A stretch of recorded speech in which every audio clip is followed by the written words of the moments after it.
Балдар биздин келечек. Ар бир ата-эне артында калчу туякка терең маани берип, жакшы акыл насаат, кеп кеңеш берүү менен иш алып барып келет.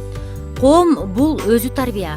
Албетте, багыт берүү сап башында тургандар үчүн терең мааниге ээ. Ой жүгүртүү менен карап көрсөк, көз, кулак эң бир чоң маалымат алуучу булак. Тарбиялык мааниси терең мультфильмдер балдардын аң сезиминин калыптанышына чоң таасир берет.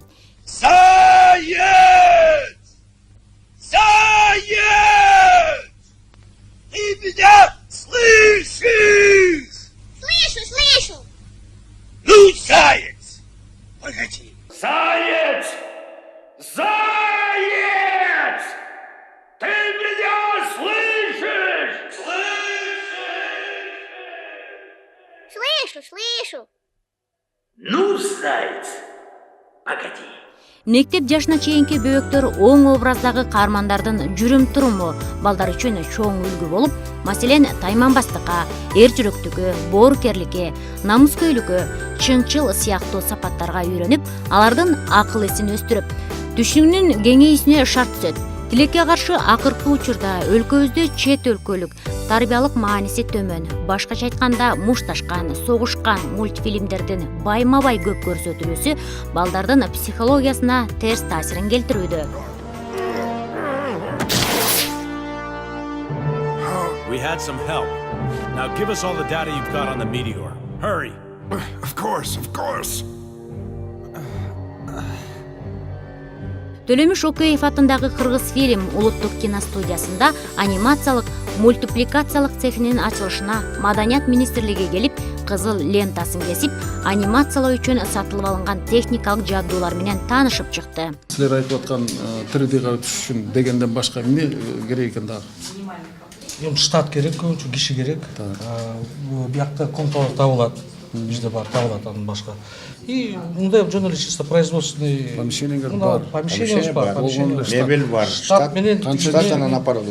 Штат бир 8-9 киши керек постоянно основада. Жетеби ошол? Мынага жетет, биякта бар азыр. Дагы ушунча деп атат. Азыр 8-9 бар киши. Ну 20 болот да вообще 20 болот. Анимациялык цехтин ачылышына өлкө башчысы тарабынан 2 миллион сом өлчөмүндөгү акча каражат бөлүнүп берилген. Иштин мындан ары алып кетүү үчүн атай адистерди окутуу иштери жүрүүдө. Жаңа заманбап техникалар менен иштеш керек экен. Ошол техникалардан мына 9 комплект компьютерный техника алып, ошо мультфильмди анимацияны баштайлы деп турабыз. Бүгүн ачылышы, башталышы, азыр да жаңы эле өзүңүздөр уктуңуздар, министрибиз дагы кошумча каражаттарды карайлы, кадрларды окуталы чет өлкөдө. Ошол жаңы типтеги технологияларды алып, муну развивать этели деп ошо пландаштырып атабыз. Биринчи продуктуну бүгүн сүйлөштүк. Мына быйыл 17 ноябрда Кыргыз мультфильминин 40 жылдыгын белгилеген турабыз. Ошого карата бир жетишкенче 5 мүнөт болобу, 7 мүнөт болобу бир мультфильмди, бир анимацияны бүтүрүп, ошол 17 ноябрга ачып, башталышы кылып туруп, анан кийин чоң анимацияга өтөлү деп атабыз. Сайыз учурундагы мультфильмдердин тарбиялык мааниси чоң. Ошондой эле Чыңгыз Айтматовдун демилгеси менен Кыргызстанга алгачкы жолу мультфильм тартуучу студияны ачкан. Бул студия көптөгөн шедеврлердин жаралышына түрткү берген. Чыңгыз Айтматовдун айтуусу боюнча баштадык да, ошол убакта 77-жылы, 1977-жылы Дом кинонун алдында, ошол жерде короосунда ичинде мультфильмдеги здание бөлүп беришкен да, ошол жерден биринчи жолу баштады. Ошол жерде анан съемканы бир киностудиядан баштап аттык да. Бул биринчи неметкенде бизди Алматага жиберишкен. Ошондо баягы бардык жана 15 Союз республикалардан ар кайсы балдарды чогултуп, таланттуу балдар чогултуп, анан Алматада курс ачышкан. 2 айлык курс. Анан ошону бүтүп келгенден кийин анан биринчи жолу жанагы Сандардын чатагы деген мультфильмде Жоло Мамут кимдин сценарий боюнча жазылган. Ошону баштадык. Анан мультфильмди тартканда биз биринчи рисованныйды кол менен да тартчубуз. Андан кукловод деп коет. Кукула түрүндө да чыгардык. Анан перекладка деп мындай кагаздан кесип алып да кыймылдатып көрдүк да, ушундай ар түрдүү жанрда иштедик. Анан глинадан да жасадык, кылып, баягы эксперимент кылып. Албетте, киного караганда мультфильмди тартуу кыйла оор. жана көптөгөн убакытты талап кылат.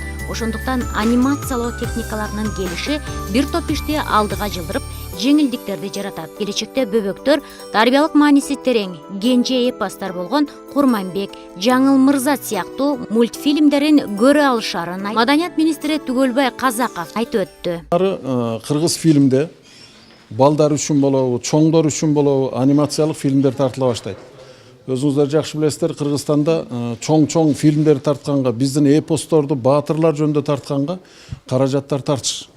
Ошондуктан анимациялык студия аркылуу биз кенже эпосторубузду, жомокторубузду, анан тарыхый инсандар жөнүндөгү фильмдерди мына ушуну менен тартсак болот. Себеби азыркы техникалык жетишкендиктердин аркасында адамдардын өзүндөй болгон прототиптер эмес, өздөрүнүн сүрөттөрүн алып, өздөрүн кыймылдатып, өздөрүн жашата турган мүмкүнчүлүк болуп калды. Ошондой келечектүү бир студия болот деген үмүт менен бүгүн ушу анимациялык студияны ачып атабыз.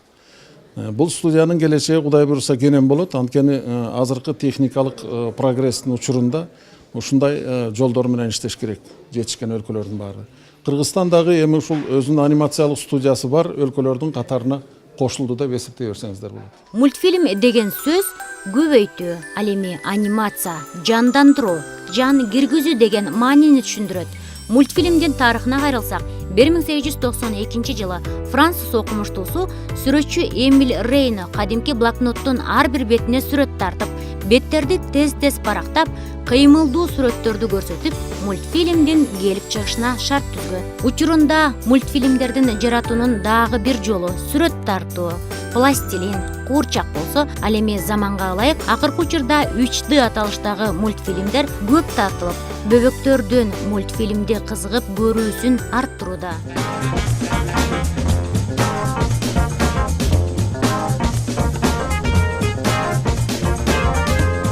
Өзім персонаждар создавать еттім, персонаждарды создавать еткен художник.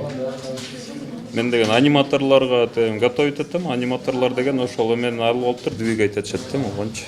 Мурда деген 5 есе көп уақыт еметсе, кішіне ошоны деген немесе сокращайтса болады да, уақытча. Мысалы, компьютерді жардамы менен көп нерселерді упрощать етет, көп нерселерді оңай еметсе болады. Ойлаба, Кенжебек. Каалайсың ба? Мен сага ырырдап берейин. Жок. Анда сүрөтү бар китепти чогуу көрөлү. Каалайсыңбы? Бөбөктөр үчүн мультфильмдеги каармандарды аң сезимине кабыл алууда бир гана сүрөттөрү эле эмес, ошондой эле каармандардын өңүнө жараша үндөрү да шайкеш келүүсү абзел.